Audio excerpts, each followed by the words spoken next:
I had been planning this trip for months. My parents had always dreamed of going to Japan, but they never had the money for it. So when I finally saved enough, I surprised them with an all-expenses-paid, luxurious one-week vacation. Flights, a five-star hotel in Tokyo, a private guided tour. I handled everything. I even booked myself a ticket so we could experience it together. It felt good to do something special for them. At least, it did until the day of the flight. The morning of the trip, I pulled up to my parents' house, grinning. They were already waiting outside with their luggage. My mom looked thrilled, practically bouncing on her heels. My dad had this proud, satisfied expression like he couldn't wait to tell his coworkers about the trip his son had gifted him. But something was off, because standing next to them, holding a duffel bag, was my brother, Jake. I frowned. What's he doing here? My mom beamed at me. Oh, we didn't tell you. She reached over and patted Jake's arm. Your brother is coming instead of you. I blinked, thinking I must have misheard her. What? Jake smirked. Yeah, man. Mom and Dad decided I should go instead. You know, I've been super stressed lately. Stressed? Stressed? Jake, who hadn't worked a job in 2 years. Jake, who spent his days playing video games in the basement, somehow needed a vacation more than me? I looked at my mom, waiting for her to say this was a joke. She wasn't joking. Honey, we just thought Jake could use this trip more than you, she said sweetly. You already travel for work sometimes, and this is a once-in-a-lifetime experience for him. I turned to my dad. Surely, he would back me up. Nope. He just shrugged and said, it's already decided. Let's go. We don't want to be late. Like that was the end of it, like it was their trip to decide. I clenched my jaw, my grip tightening on the steering wheel. 1,000 things ran through my mind. How unfair this was, how ungrateful they were, how much I wanted to scream at them for treating me like a freaking ATM. But I didn't say anything. I just exhaled slowly and said, all right, let's go. And I started driving. The whole way to the airport, Jake sat in the back, giddy as hell, talking about all the anime merch he was going to buy and how he couldn't wait to live it up in my hotel suite. My mom laughed, saying how much he deserved this. I kept my eyes on the road. When we arrived at the terminal, they all got out, stretching and chatting, completely oblivious. I popped the trunk so they could grab their luggage. My mom kissed my cheek and said, we'll send you pictures. Love you, sweetie. Jake grinned. Thanks for the free trip, man. My dad clapped me on the back. You're a good son. I smiled. For the first time since they dropped this on me, I genuinely smiled. Because they had no idea what was coming. I watched as they walked inside, dragging their suitcases, full of excitement. Then I pulled out my phone. I opened the airline app and I tapped cancel. Their one-way tickets, gone. They had no idea. Not yet. But soon, they'd reach the check-in counter, hand over their passports, and everything would fall apart. I got back in the car, pulled away from the curb, and waited for the first text to come in. Any minute now. My phone buzzed before I even made it out of the airport parking lot. Mom texted, honey, there's a problem with the tickets. The airline says they were canceled. I smirked. Oh, really? That's strange. Another text came through almost immediately after. Mom texted, call me. Now. I let the phone ring as I pulled onto the highway. Then came the third text. Dad texted, did you mess something up with the booking? Fix this. There it was. The demanding tone I knew all too well. I took my time before responding, making sure they stewed for a few minutes. I pictured them standing at the counter, flustered, trying to understand how their free vacation had suddenly vanished. Finally, I texted back. Oh, yeah, I canceled everything. Hope Jake enjoys his trip. The reply came instantly. Mom texted, what do you mean you canceled it? Dad texted, get back here now and fix this. Jake texted, dude, what's happening? I chuckled, taking the exit toward my apartment. I could just imagine the scene unfolding at the check-in counter. My mom freaking out, demanding to speak to a manager. My dad angrily checking his credit card balance, realizing he didn't have enough to rebook the flights, and Jake, I bet he was standing there like a lost puppy, finally understanding that for once in his life, something wasn't going to be handed to him. My phone rang again. Mom. I picked up this time, but before I could say anything, she shrieked, you canceled the trip. Why? Oh, I don't know, I said casually. Maybe because you stole my vacation and gave it to Jake? She scoffed, like I was being ridiculous. We didn't steal anything. We made a decision as a family. No, I cut her off. You made a decision. Without me. After I paid for everything. It was for the best, she said firmly.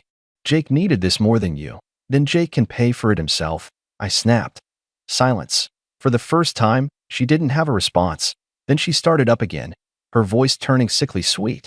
Honey, listen. There's been a misunderstanding. Just rebook the flights, okay? We'll talk about this when we get back. I laughed. She really thought I'd cave. Yeah. No, I said. You guys have a great trip, though. Oh, wait. I pretended to think. You don't have one anymore. And then I hung up. I didn't even bother reading the text that came flooding in after, because for once, they were learning what it felt like to be left behind. And it felt damn good.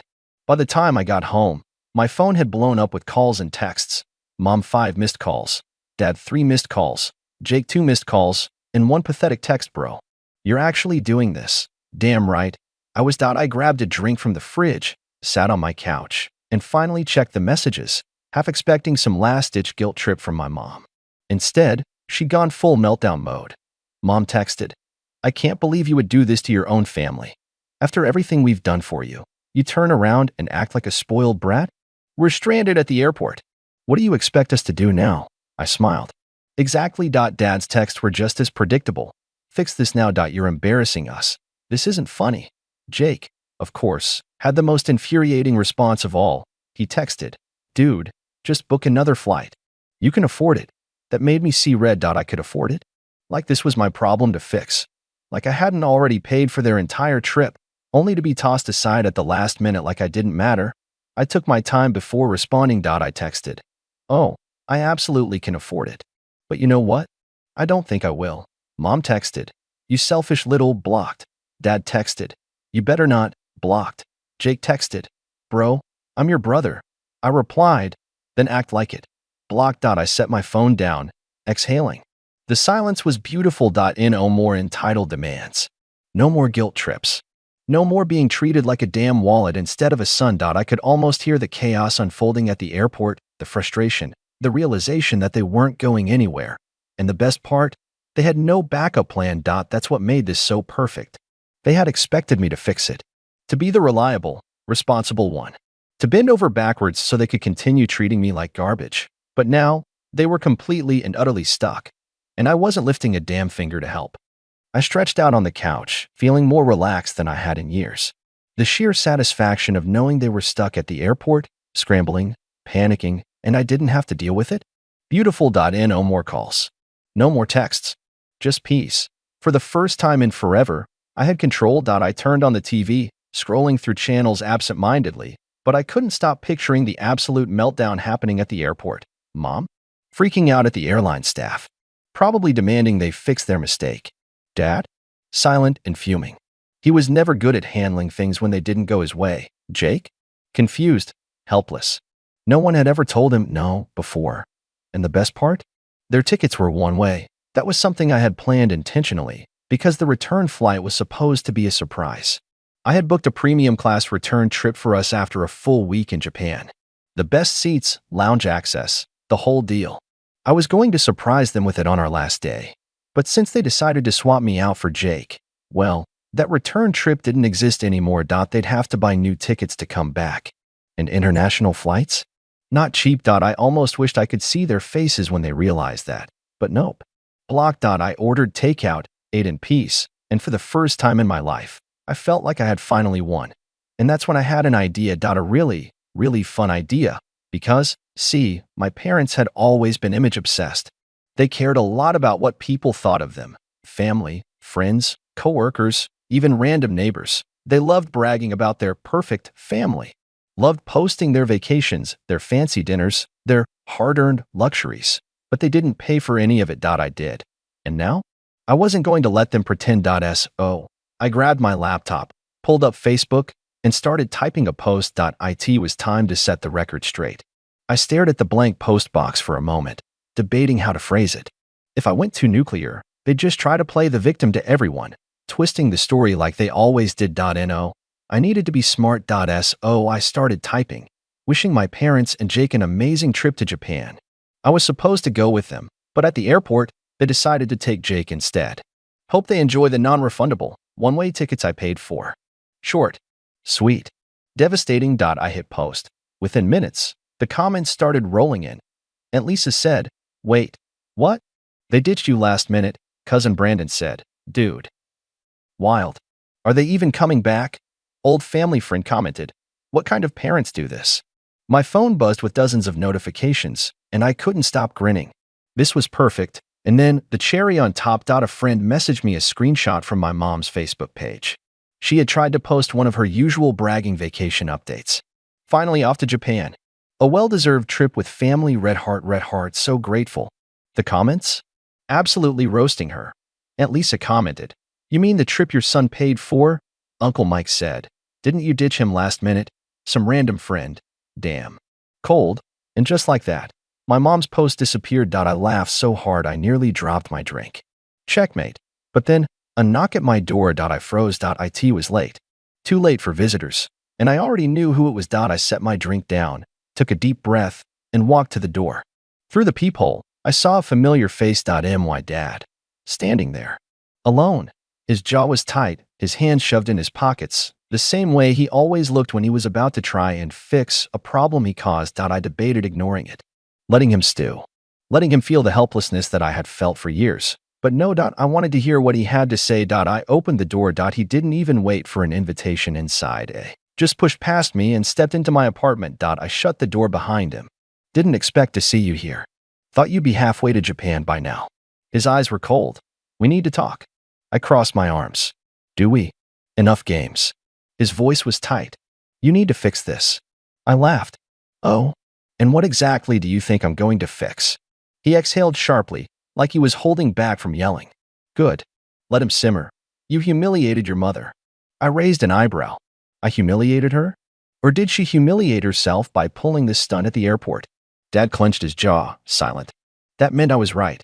You don't understand the position you've put us in, he finally said. I scoffed. Oh no, did my little Facebook post ruin her perfect image? I tilted my head mockingly. Did people finally see through the bullshit? Dad exhaled, stepping closer. You're going to delete it. I smirked. No, I don't think I will. His nostrils flared. This isn't funny. No, it's hilarious. I leaned back against the counter. Tell me, Dad, did it finally hit you? Did you finally realize that I'm not your personal ATM? Dad opened his mouth, then closed it. That moment of hesitation? Victory. For the first time in my life, I had the upper hand. You messed up, I continued. You threw me away like I didn't matter. Now you get to deal with the consequences. His hand twitched like he wanted to slam something. Instead, he took a deep breath and went for a different approach. Listen. His voice softened, shifting into manipulation mode. I get that you're upset. Maybe we handled things badly. But this, he gestured vaguely. This isn't the way. You're family. We don't turn on each other like this. I stared at him. Funny, I said. I could have sworn that's exactly what you did to me this morning. His face darkened. We're leaving in a few hours. You need to fix this now. I smiled. I think we're done here. I opened the door, motioning for him to leave. For a moment, he just stood there, silent, seething. Then, finally, he walked out. I shut the door behind him and locked it. Now all that was left was waiting to see how this disaster played out. I stood there in the silence of my apartment, feeling a strange sense of calm wash over me. It was like the tension had finally melted away. My father was out there somewhere, probably still fuming, but I didn't care. I was done being their punching bag, their fallback plan. As I sank back onto the couch, I pulled my phone out again, watching the comments on my post explode. It felt like I was finally getting the recognition I deserved, not from my parents, but from everyone else. Friends, family, even distant acquaintances. They were all standing up for me in a way my own family never had. The support was overwhelming. It felt like I was finally getting the respect I'd been denied for years. But then my phone buzzed again. Jake. I hesitated, but curiosity got the better of me. I opened the message. He texted, Bro, what the hell did you do? This isn't funny. You're making everything worse. I couldn't help but laugh. Jake texted again, You ruined Mom's trip. You know how much this means to her. And Dad's pissed. Fix this. I had to stop myself from throwing the phone across the room. Fix this. Fix what? The mistake of putting my own needs last for years while they walked all over me. I typed back, the words flowing almost too easily. Funny how you're acting like the victim here, Jake. You're the one they picked, right? You should be grateful. They decided you were worth more than me. So enjoy the trip. I'm not fixing a damn thing. I sent it, feeling a weird mix of satisfaction and guilt. But mostly, I just felt free. I leaned back in the chair and stared at the ceiling, thinking about how the whole family dynamic had come to this. Mom and Dad had always favored Jake. He was the youngest, the one who never had to work hard for anything. And I was the dependable one, the one who did everything they asked of me, without ever getting so much as a thank you. Now, though, I was starting to see things clearly. Jake was a spoiled brat, but at least he knew he was getting special treatment. What I didn't realize until now was that it wasn't just about Jake being spoiled. It was about how they'd been treating me like I was a tool. A convenient one, to be used when needed, then discarded when they decided they wanted something or someone else more. I stood up and went to the window, looking down at the street below. It was late, the lights of the city glowing dimly. But my mind was on a different kind of glow now, the feeling of finally having control. Suddenly, my phone buzzed again, pulling me out of my thoughts. This time, it wasn't Jake. It was Mom. A text. Mom texted, "I hope you're proud of yourself. You've ruined everything. You'll be sorry when we get back." I almost laughed. "You'll be sorry" had always been their go-to line when they didn't get their way. I read the message one more time, letting the words sink in. This was the moment where I realized how little I cared about their apologies or their guilt trips. I put my phone down and started scrolling through the news, pretending like it didn't matter. But deep down, I knew. This was the beginning of something new. Something where I didn't just take their treatment anymore. The game had changed. And for the first time in years, I was the one holding the cards. I let my phone sit on the table, the message from my mom still open on the screen. I stared at it, waiting for the anger to bubble up again, but it didn't come. Instead, I felt a strange sense of clarity. A weight had been lifted, and I realized that the more I let myself care about their reactions, the more I was just setting myself up to be used again. For the first time, I was seeing everything for what it was. Manipulation. I scrolled through the comments again, until one caught my eye. Cousin Rachel said, "You really do deserve better than that. I'll be in town next week. Let me know if you want to grab a drink. I'm so sorry they did that to you." It hit me hard. I had family out there who actually cared about me. People who had been watching from the sidelines and had seen how unfairly I'd been treated. And that was the moment I realized I wasn't alone. They might have made me feel invisible for years, but the truth was that the world was so much bigger than my parents' narrow view of me. But my phone buzzed again. It was Jake. I almost didn't open it. I was so done with his whining. He said, "This is your fault. I told you. You were the one who ruined everything. Mom's crying. And I don't know what you thought you'd accomplish, but you've just made everything 10 times worse." My fingers itched to type something back, something sharp, something that would put him in his place. But I stopped. He was right about one thing. This was his fault, not mine. I took a deep breath and tapped out a response. I typed, "Jake, you can't keep pretending you're the victim here. You're literally getting everything handed to you on a silver platter, and you still don't get it. Don't bother calling or texting me again. I'm done." I hit send. And then, something strange happened. Nothing. For a few moments, I sat there staring at the screen, half expecting him to come back with some dramatic reply. But it was like he couldn't argue with the truth anymore. It was just silence. And then, the silence felt good. The phone was off. I threw it on the couch and sank into the cushions, staring at the ceiling. I didn't care anymore. This had to be the hardest part, cutting them off. But now, I felt nothing but a sense of finality. A feeling that I was no longer bound by guilt or expectation. The next morning, I woke up to a stream of notifications, more messages from family and friends. It was clear that the word was out. Mom and Dad were furious, but I wasn't in the mood to care. The drama had already played out, and now it was just the waiting game. How long would it take them to get it? How long would it take for them to realize that I was done being their doormat? They were never going to admit they were wrong. That was the whole point of this. This wasn't about making them apologize or fixing things. This was about me getting closure, about setting a boundary, and about walking away from the toxic family dynamic I had been caught in for far too long. I threw on some clothes and went out to meet Cousin Rachel. It felt good to step outside, to finally feel like I had options. Like my life wasn't defined by the dysfunction of my parents. We grabbed a drink and talked for hours. It was surreal how easy it was to talk to someone who actually listened.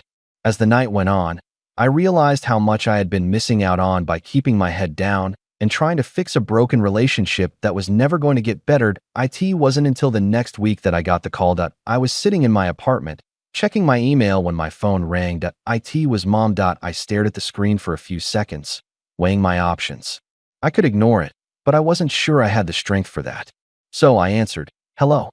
Her voice came through, shaky, a little broken. We've been talking. Your dad and I. And we know we messed up." I almost laughed. But instead, I let her talk. "We shouldn't have treated you like this.